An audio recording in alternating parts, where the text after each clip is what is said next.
Hi, my name is Andre Daly. I'm the Director of Inclusion at the Grand Rapids Chamber of Commerce, and I am here today with Steve Heisinger, the CEO and President of Allied Mechanical. Steve, welcome to Inclusion Solutions. Thank you, Andre. Steve, so that we can make the folks on this webinar become more familiar with Allied, tell us a little bit about Allied and where your passion for DEI at Allied comes from.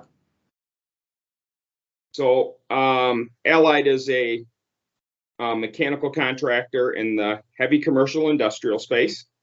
Under our umbrella are 5 other companies, but we are also third generation family owned. I am the third generation of a group of Heisingers leading the business. And our passion started with my grandpa in 1965. He always treated people as people. He always cared for everyone.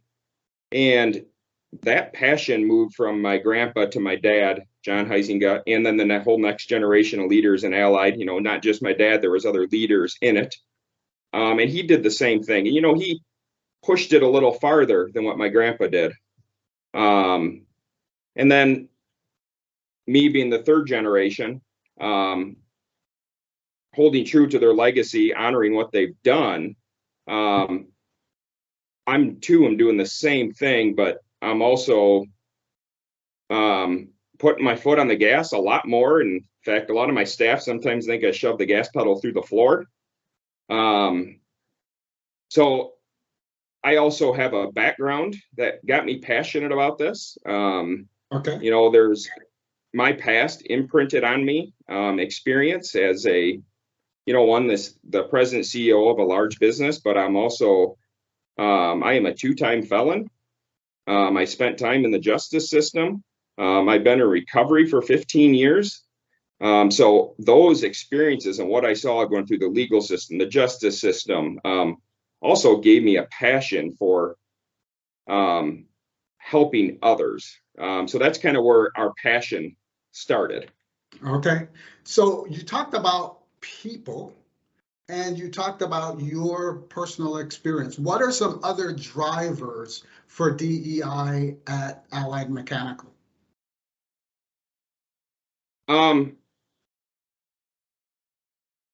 have an interesting statement. One of my HR professionals just said a really good statement. I really love it. She just said it off the cuff about something. She said, "Swirl the world."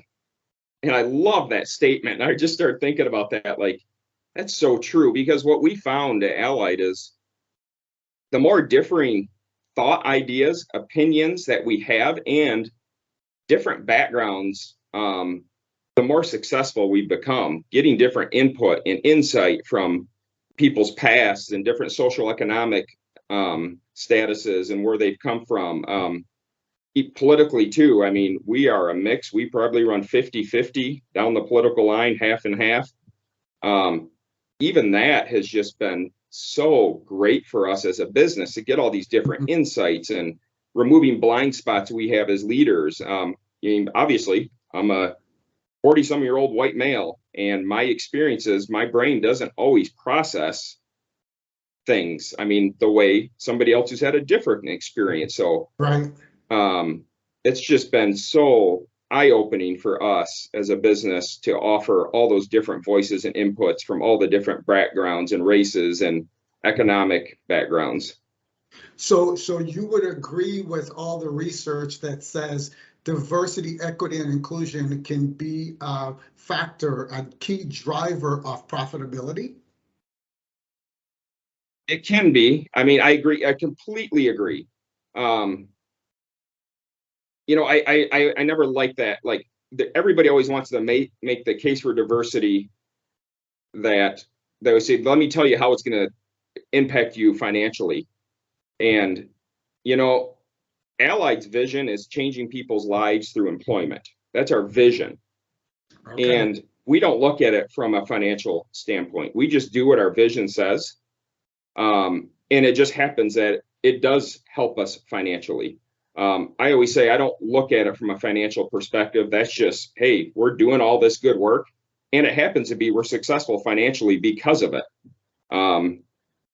It's just so much about following our vision and like I said, changing people's lives through employment. Yeah, have we been more successful financially? Absolutely, we have been.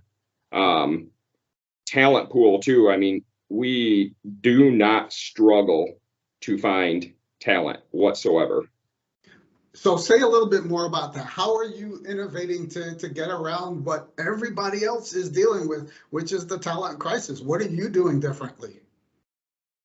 Well, we decided to get out of the normal ways of hiring.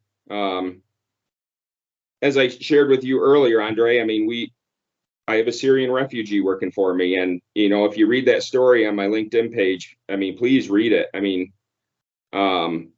he took a citizenship oath Thursday, which is most people wouldn't take a risk on a guy who doesn't speak English, doesn't have a driver's license, and doesn't have a car.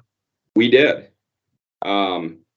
I work with the vocational villages in Ionia prison, a men's prison. I work with a vocational village in Huron Correctional Facility in Ypsilanti, which is a women's prison. So we hire direct out of there, and we have had tremendous success. Now we also are teaming with a veterans organization called 0 Day. We're looking at, they have a path for veterans to get employed by us. And there's we have quite a few other partnerships we're working on. I haven't solidified them yet. Working with a couple halfway houses that we want to be an employer partner because we want to change people's lives. We want to give them a job. And a lot of people think of what we're doing is risky. What I do in the construction industry, everything I do is risky. And I mean, taking risks on people's easy. To me, it's really easy. And the key thing with us too, I have an HR department that is completely on board and with what I'm doing, and they're completely behind our vision. A lot of times we get into HR is they weigh people on the risk they would be. And that's a lot of time that HR departments have to get over that. Yes, they're a felon. Yes, they were in prison. We don't run background checks till after they're hired. We care about what they're going to be, not what they were. So the only reason we run a background check is just so we know, so we don't ever put that employee in a difficult situation. Right. So you talked about HR and getting your HR department on board so that your hiring and your talent attraction process is coming from a singular place, a singular vision that you had, changing lives through employment. What advice would you give to companies that are either starting out or are looking to innovate around DEI in 2022?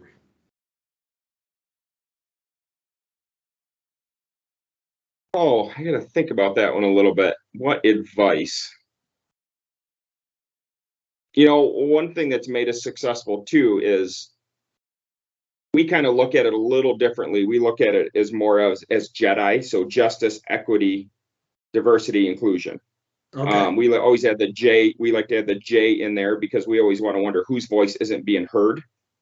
The first thing you got to do, you can't just go hire a bunch of diverse people if your business culture is not prepared for it.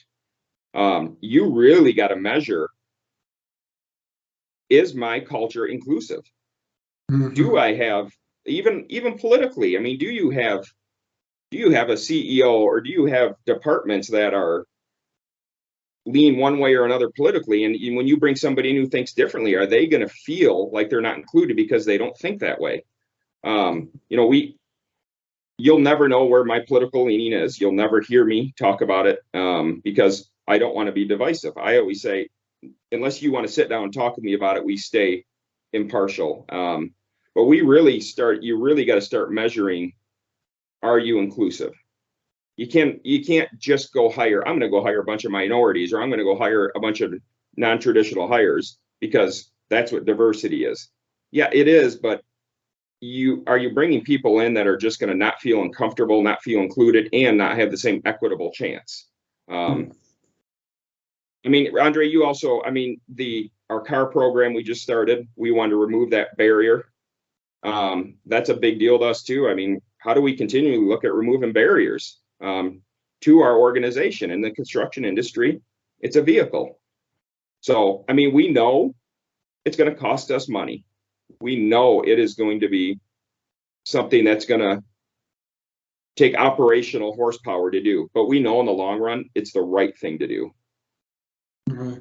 Really, Steve, thank you so much for sharing those insights. And I know the participants in our inclusion solution are going to appreciate those insights and the passion and the intention that you bring to this work at Allied Mechanical. I've been talking with Steve Heisinger, the president and CEO of Allied Mechanical. Steve, thank you for being on the Inclusion Solutions with us today.